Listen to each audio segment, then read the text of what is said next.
1월 26일 살아계신 하나님의 말씀 레위기 26장 40절부터 45절 말씀으로 아버지 죄송해요 라는 제 말씀 드립니다.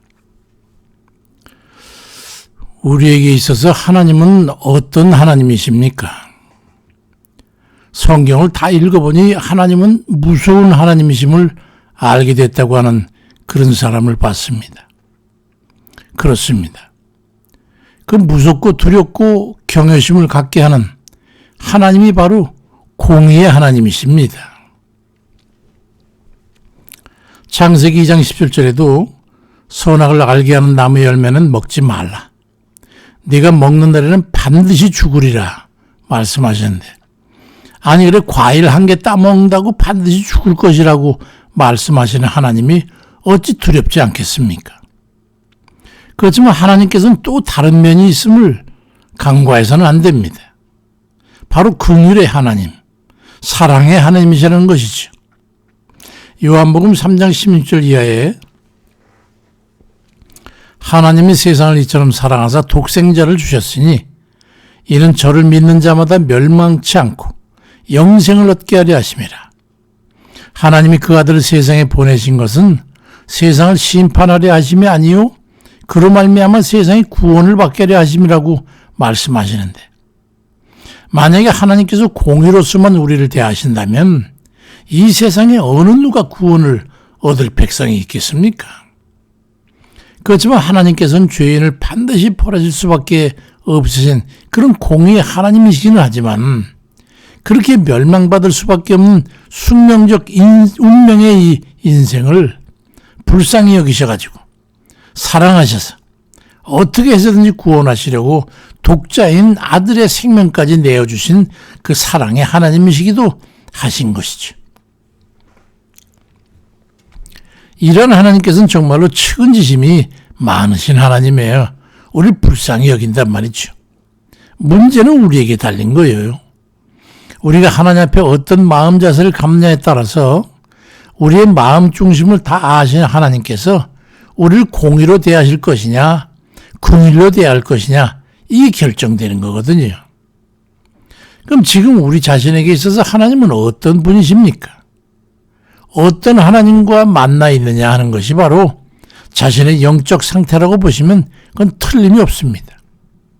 하나님 신명기 28장 58절 이하에 네가 만일 이 율법의 모든 말씀을 지켜 행하지 아니하고 네 하나님 여호와의 이름을 경외하지 아니하면 여호와께서 너와 네 자손의 재앙을 극렬하게 하시리니 애굽의 재앙과 모든 질병을 네가 멸망하기까지 네 몸에 들어붙게 하실 것이며 너희가 하늘의 별같이 많을지라도 남는 자가 얼마 되지 못할 것이라고 하는 그렇게 말씀하시는 공의의 하나님 앞에 내가 서 있느냐?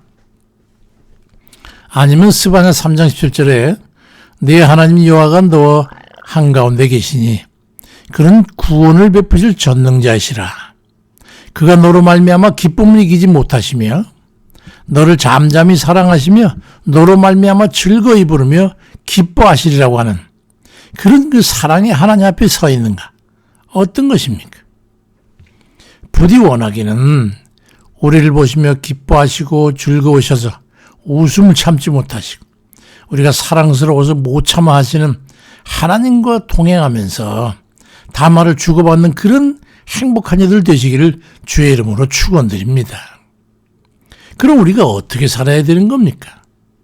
다른 것은 몰라도 이 하나님과의 관계성의 문제가 우리의 신앙생활에 있어서 얼마나 중요한 것인지 우리는 결코 잊지 말아야 합니다.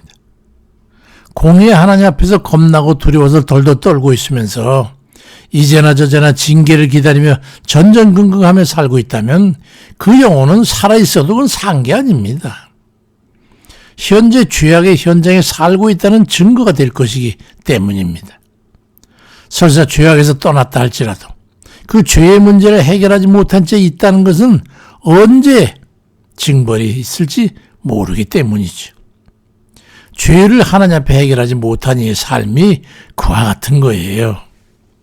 레위기 26장 40절 이하에 그들이 나를 거스른 잘못으로 자기의 죄악과 그들의 조상의 죄악을 자복하고 또 그들이 내게 불순종하여 그들의 원수들의 땅으로 끌려갔음을 깨닫고 형벌을 기꺼이 기쁘게 받으면 내가 야곱과 맺은 내 언약과 이삭과 맺은 내 언약을 기억하며 아브라함과 맺은 내 언약을 기억하고 그 땅을 기억하리라고 말씀합니다. 그러므로 계시록 3장 19절에 물은 내가 사랑하는 자를 책망하여 징계하노니 그러므로 네가 열심을 내서 회개하라고 말씀하고 있고, 에스겔 33장 11절에는 주 여호와의 말씀이니라. 나의 삶을 두고 맹세하지만 나는 죄인이 죽는 것을 기뻐하지 아니하고 악인이 그 길에서 돌이켜 떠나 사는 것을 기뻐하노라. 이스라엘 족속아, 돌이키고 돌이켜라. 너희 악한 길에서 떠나라. 어찌 죽고자 하느냐고 말씀하면 우리에게 하나님께서 무엇을 원하시는지 아시겠지요?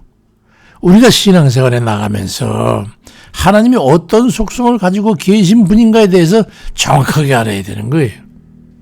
그 하나님에 대해서 잘못 이해를 하게 되면 인생이 뒤틀려지는 겁니다. 시험을 당해도 왜 당하는지, 매를 맞아도 왜 맞는지, 하나님의 은혜를 입어가지고 그 은혜가 왜 자신에게 임하셔가지고 온통 살맛나는 세상에 있는 것인지를 알지를 못하고 남의 다리 긁으면서 널뛰기식에 뒤집어졌다 자처했다는 그런 삶을 영문도 모르는 채 살게 되는 거예요. 하나님께서 모세에게 지시한 말씀이 있어요. 출애굽기 19장 4절 6절에 내가 애굽 사람에게 어떻게 행하였음과 내가 어떻게 독수리 날개로 너희를 업어 내게로 인도하였음을 너희가 보았느니라. 세계가 다 내게 속하였나니 너희가 내 말을 잘 듣고 내 언약을 지키면 너희는 모든 민족 중에서 내 소유자가 되겠고 너희가 내게 대하여 제사장 나라가 되며 거룩한 백성이 되리라. 너는 이 말을 이스라엘 자손에게 전할지니라. 그리 말씀합니다. 지금까지 어찌 됐든지 간에 하나님 앞에 진심으로 지은 죄를 자복하고 주 뜻대로 살지 못함에 대해서 아버지 죄송해요. 그리고 지은 죄에 대해서 자복하고 돌이켜서 주 예수 그리스도의 십자가 보혈로 씻어달라고 용서를 구하고 이제부터라도 주님 뜻대로 살겠습니다. 그렇게 말씀을 드리고 긍휼의 하나님, 자비의 하나님, 사랑으로 언제나 품어 안아주시는 그 하나님 앞으로 나아가는 그런 복된 이들 다 되시기를 주의 이름으로 축원드립니다. 감사하신 아버지, 우리가 주님 앞에 어떻게 구원받은지를 잊어버리고 살진 않는지 우리 자신을 돌이켜봅니다.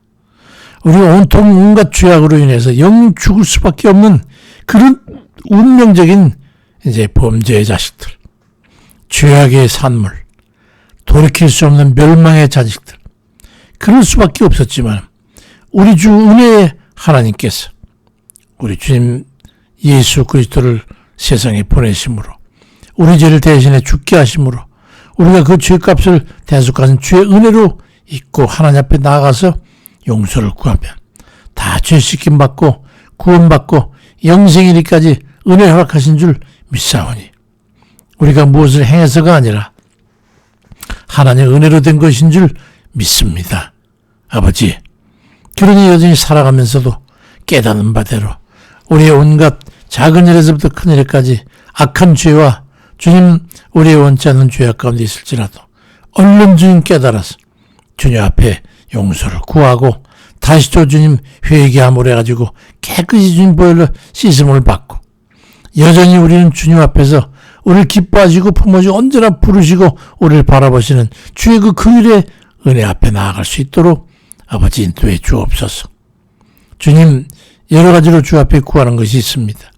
병든 자들을 위해서 기도하는 것과 지금 낙심해서 낭패에 처해있는 자, 그런 이들을 위한 기도와 또 이제 좋은 일들을 놓고 계획 가운데 열심히 해가는 것, 갑자기 어려운 일을 당해서 아버지 병고에 있는 자들, 고통 중에 있는 자들, 아버지 그들을 기억해 주옵소서. 우리가 원해서가 아니라 악한 마귀 시험에 걸려서 넘어질 때도 있고 아버지 우리가 어찌할 바를 알지 못하는 그런 낙담 가운데 빠질 수도 있습니다. 그렇지만 언제나 돌이켜서 우리 주님의 은혜를 힘입고 아버지 자비와 긍휼을 힘입을 수 있도록 역사해 주옵소서.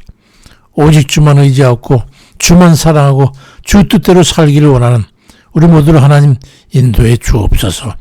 사랑하시는 주님 감사드리고 예수 그리스도의 이름으로 기도드립니다. 아멘입니다.